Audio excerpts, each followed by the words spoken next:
Hello and welcome back. This is video number 5, and in this video we're going to talk about how to kill two birds with one stone. So this phrase or saying is basically focusing on one thing that will allow you to save time and allow you to essentially achieve the goal of two things, which in this case is social proof and, second of all, engagement. Okay, so we talked briefly about earlier that the social proof aspect is just the likes, right? But it's not just the likes, it's also the content, right? The second thing, which is engagement, can only be achieved if you drive targeted likes or targeted visitors, right? So essentially this video is all about the conversion factor, because in the previous video, we talked about how to go about creating content within less than 5 minutes, which are basically images with quotes on them, right? So how do we create or get images that resonate with your targeted audience, and how do we figure that out? A lot of cases, a lot of times we think, oh, we know that. We know our audience pretty well, and we'll just pick and choose some images. But that's the wrong mindset to have, because just because we think that is the case, or we think that's what they would like, it's not always the case. So what you need to do is you need to figure out several different images that might be similar but slightly different.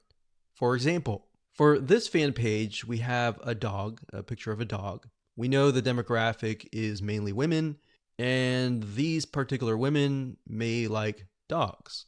So we have a cute dog here, and then of course, a day without laughter is a day wasted, Nicholas Chamfont. So that's a quote that sort of ties into the cute puppy. So it's saying that you need to laugh every single day, and this looks kind of funny. All right. So that's one image that we could test. Another image that we could test would be something similar, maybe another dog, but with a different quote. So that's what we did in this case. Now, this was actually just uploaded recently, so you can see it's only got 82 people reached. But this one here is a picture of another dog with some quote that says, "Kindness is the best key to open the locked door of every heart." So this is a little bit more sentimental. It's not more laughter, but we can see that it's got 258 people reached and 11 engagements versus the other one that had no engagements at all. So we haven't even run ads yet, but if we do run ads, then we can test these two up against each other and see which actually converts. Now, in terms of images, what I recommend is whatever your niche is, whatever your market is, try to test different images ranging from different things that relate directly to the product and service that you're selling, or things that are unrelated, or things that make people laugh, make people feel good inside, kind of thing. And just test it out and see which one gets the most engagement. And that's all we're trying to figure out right now, because in terms of setting up the ad campaign, the ad set level, and the ad, that's what I'm going to teach you in the next 3 videos. So for now, it's just a matter of gathering images that you think would convert. And then by the next 3 videos, you'll see whether or not they will convert or not based on the tier 3 country traffic. So that is going to allow us to test images by only spending literally 10, 20, 30, or even $50 versus testing it against a tier 1 country initially and spending hundreds or even thousands of dollars before you even figure out what actually works. So that's what I want you to do for now, is just do that. Now I want you to go to different sites. There's several sites out there that will provide you with these kind of royalty-free images. Get Stencil was one of them. But if you don't see anything that you don't like on Get Stencil, there are actually other sites out there. Okay, so there are 2 websites that we use for almost the last decade. And the first one is Big Stock Photo. That's bigstockphoto.com, as you can see here. This they have really good images, and it does cost money, obviously. Another one is called graphicriver.net, and if you go here, you can actually go to photos, and you'll find photos for about $2. Now, if you're low on money and you want something for free, then there's another site called pixabay.com. And you can go there, you can sign up, and you can find a lot of really good royalty-free free images that allow for commercial use. And as you can see, it looks just as good. There's just a more of a limited variety compared to that of like Big Stock Photo or even Graphic River. So now that you have an idea of what to do, which is gather the images, want you to pause the video, figure that out, and then in the next 3 videos, I'm going to show you how to actually set up your ads. Hello and welcome back. This is video number 6, and we're going to start the ad creation process right now. But before we do, what I've done here is in the next 3 videos is to break things down as simplistic as possible, especially for those of you who have never run a Facebook ad, or you have and it just looks very complex. So in this video, we're going to talk about campaigns. In the next video, we're going to talk about ad sets. And then of course, video number 8, we'll talk about ads. Now the ads, let's go ahead and click create, and I'll explain the structure. So go ahead and click create here. Okay, so now we've brought to a campaign. So here's basically how it works. A campaign, think of it like a folder on your computer or a physical folder or whatever. That's just a big folder. And then within that folder, you have many different folders. Or think of it like this. This is a filing cabinet. And then within the filing cabinet, you have many different folders. And then within each folder, you have many different ads, right? So it's just a way to kind of categorize things. So in this case, our goal is to get more page likes, right? So that's an engagement factor. So we are going to specify and tell Facebook, hey, we want to create a campaign and our objective is to get more likes. That's all. And I'll discuss more about these in the future videos. For now, let's just focus on campaign. So it says, go ahead and choose your objective. So in this case, it's going to be under engagement. So you click that, and then next, scroll down. And then Facebook now asks us, what kind of an engagement? Do you want a post engagement? Do you want page likes? Do you want event responses? All right, so in this case, it's page likes. We're going to click that here, and you can name the campaign name here. So what I recommend is whenever you create an ad, to make sure to kind of create a system of your campaign names, because when you begin to create more campaigns, it'll just get confusing. So you could insert things like maybe who you're targeting or what it is. So engagement likes. You could do X fan page, whatever fan page that is, and we can do page likes.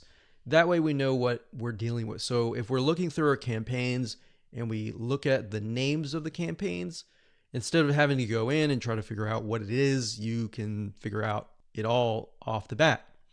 Next thing is create split tests. We're going to totally ignore that. We're not interested in that. You can do that later if you want to, but you want to try to simplify things as much as possible. Now, campaign budget optimization. What is that? According to Facebook, it's a system and it's an algorithm that will basically distribute your budget across different ad sets to get more results. And basically you're using their AI or artificial intelligence to figure out, okay, which of these ad sets are converting, and then let's focus on those ad sets. Now, bear in mind with campaign budget optimization, in order for it to work effectively, you will need to increase your daily budget. So right now they say $125, but we recommend probably $10, $20 just to get started right off the bat. Now you can start with $5 if you want to and test how it works. But with the way campaign budget optimization works is it's trying to analyze different campaigns. And in order for you to get enough data, you have to run some money through each and every one of those ad sets, if that makes sense. So let's say the system has to run it through at least a couple thousand people before it can get the right data. But the way you have to think of it like this: with paid ads, it's all about buying the data. It's not about winning out of the gate. But fortunately, with this strategy here, you can lower your costs. Okay, so at this point, we're just going to say $10 daily budget. Now, you can specify lifetime budget if you want to, but we like to stick with daily budget. The campaign bid strategy, lowest cost, lowest cap. We usually stick with lowest costs and click continue. Okay, so at this point, we are at the ad set level. So I'm going to stop here and pause a minute. And what I highly recommend that you do is try to follow along. Try to create a campaign, choose the engagement, choose page likes, and get to this point. All right, so let's move on to the next video. Hello and welcome back. This is video number 7. We're going to talk about how to set up your ad sets. Now, we talked about campaigns briefly before. Ad sets, however, allow you to target specific groups, their locations, their countries, different audiences, their likes, their interests, the budget. You can specify that as well. So when you create different ad sets, you want to make sure that you create a different ad set for a different location. So you don't want to create an ad set with tons and tons of countries together, unless they are perhaps the third world countries. But for the most part, what we like to do is we like to segment and try to create as many different ad sets as possible. That way we kind of get more of a granular view of what's actually converting into page likes. So if we find out that maybe a specific city in a specific country is converting really, really well, then instead of targeting the whole country and losing money that way, you can instead target that specific city. And then your cost will actually drop because the engagement increases, right? So just keep that in mind when you create your ad sets. Now, Facebook is going to ask, what page would you like to promote? So in this case, you want to just click on that and specify that. And if we scroll down, the next section is audience. So we have custom audiences. So unless you are aware of what this is, just ignore it. But basically, custom audiences are, think of lists or email lists, basically, of people that have visited a certain page and hit your pixel. So if you do have a custom audience, you can enter that here. Now, for now, just ignore this. So if we scroll down further, it says location. So people who live in this location, everyone in this location, people recently in this location, or people traveling in this location. So that gives you a better idea of who to target. So if your product or service relates more to these, you may want to choose those. In this case, we always choose people who live in this location. A lot of times it will choose your country by default. So we're just going to click X here and it's going to say missing audience location. Now, in this case, we want to target the third world countries. So we've got Bangladesh here. And another thing that you have access to is regions. So if you click on browse, what Facebook will do is it'll list out regions. So we've got free trade areas, emerging markets, app store regions, the Europe area. So free trade, you can go to Asia down here. So Asia down here encompasses Australia, Brunei, Hong Kong. So these are actually what we call, some of these are actually tier 1. So we don't want to do that off the bat because that will just increase our costs. So what we like to do is, if you're not aware of what country to target, You can actually simply go to google.com, type in the keyword term list of third world countries, and scroll down and just try to look for it. So it says world third world countries 2019. Now, obviously, this most likely is going to stay the same throughout the next few decades. But if we go back over here, okay, so I scrolled down the page and I found a list of third world countries. So we can see a list, we can see the population here. So what we could do is we could sort by population. So as you can see, I mentioned Bangladesh because Bangladesh actually works fairly well in our past campaigns. So we've got that, we've got Ethiopia, we got Congo, Tanzania, Myanmar is another one. Let's see, Myanmar. Okay, so when we go back here, we can type in that country and we just click it like that. Now, I want you to know that some countries may not exist. So you might type in some and think, okay, where is it? It's because some of them just don't have access to Facebook at all, or Facebook hasn't been allowed into that territory yet. Now, if you don't want to enter them one by one, you can create a list of them and then enter them and copy and paste them in here by clicking add locations in bulk and going through that process. Next, we have age and gender. Generally speaking, you want to choose something broad.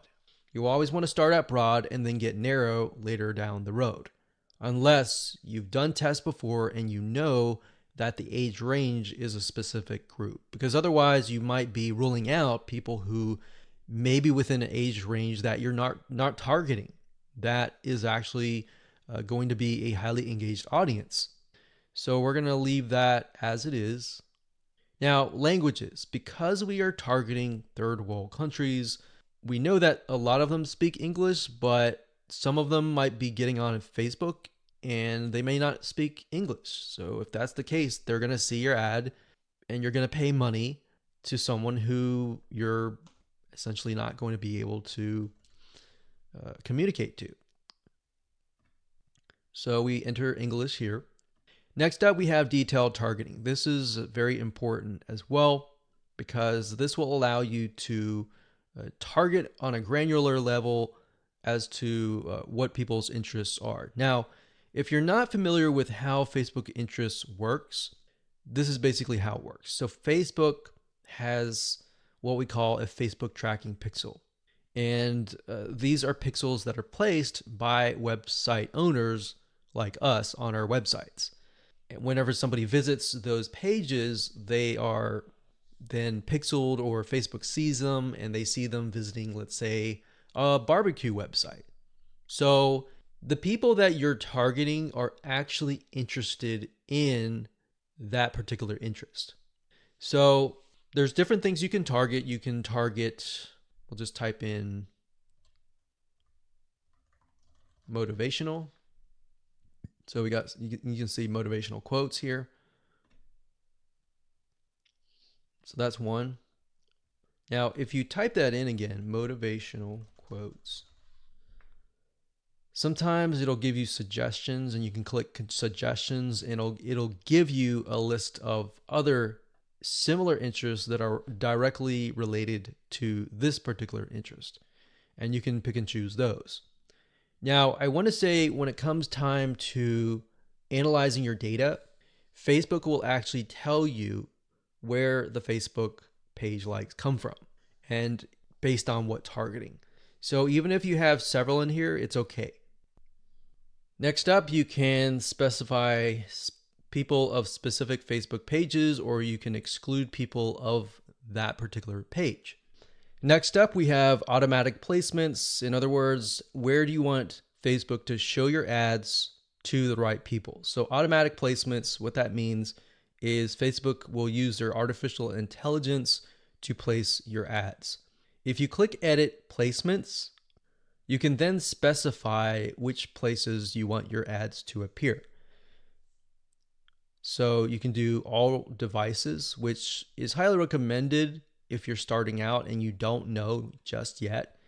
It's better to start general than more specific, because if you start specific, you can't go backwards. It's kind of like taking an image and then making it small and cropping it and decreasing the size and just trying to get back to the bigger size. It doesn't work that way. So you got to start general and then move to specific. So just to keep things simplistic, we usually choose automatic placements because we're utilizing Facebook's extremely smart artificial intelligence. Okay, so we got optimization and spending controls. Usually just keep everything by default and click continue. And that's it. So that's all there is in terms of setting up an ad set. Now we can create an ad, which is the images, the content that you want to essentially put against each other and figure out what is actually converting. All right, we'll see you in that. Hello and welcome back. This is video number 8, and we're going to talk about how to create an ad. So if you've reached this far, just want to say congratulations, you're almost done. All you need to do is get the images that we discussed earlier and upload them here. Now, because our strategy is to get both social proof, the page likes, and the engagement, which is getting people to interact with your Facebook fan page, not just the likes, because when somebody comes to your page, the likes are the initial attraction, and then seeing people actually interacting with your fan page is the next step. So to do that, what you need to do is when you go to the ad, you can either create a new ad and insert images here, or you can use an existing post. So what you want to do is you want to use an existing post for the majority of time, simply because you want to drive people to that specific post. You want people to interact, and it's a two bird with one stone. So in this case, you're not just driving people to an ad that is not on your Facebook fan page, but you're instead driving people to a post that is on your page. So you're getting the engagement, you're getting the likes. And the more money you put into it and the lesser you spend in terms of the likes, that will actually help you double or triple the social engagement. Now, you can also create an ad just to test different images as well separately from your post by simply adding the images here, and then down here, adding the text and adding the links. Now, remember, because we are simply sending people to images with quotes on them, the text that you might want to add is something like this, like, hey, if you like a specific hobby, then our community is filled with people just like you, and you're welcome to join. So something of that nature, non-threatening, non-direct. It builds a little bit curiosity and gets them to like.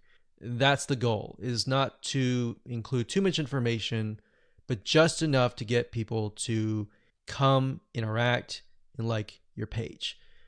Now, what's nice about Facebook is when you enter a bunch of ads. So let's say we enter 5 different images or 4 different images. So we can test 2 to 2 against each other. If we got 4 images, 4 texts, 4 links, what Facebook will do is it'll actually rotate them. So essentially you don't want to have too many, because in order to really test them, you're going to need to push a lot of money inside. So what you might want to start out with is 4 images or 2 images or 4, between that range, 2 to 4, 2, 3, 4. And then maybe a couple text, 1 or 2 texts, and then maybe 2 different links. And then let Facebook's artificial intelligence test things out and actually figure out which is actually converting, and then go from there. Once you figured out what is converting, let's say out of the different ads of 4 different images, let's say you got 1, 2, 3, 4, and then 2 of them are doing really well, but then 2 of them are costing $1 alike. In those other 2 cases, if you're getting enough traction from the other 2, you should go ahead and pause those just to see what happens.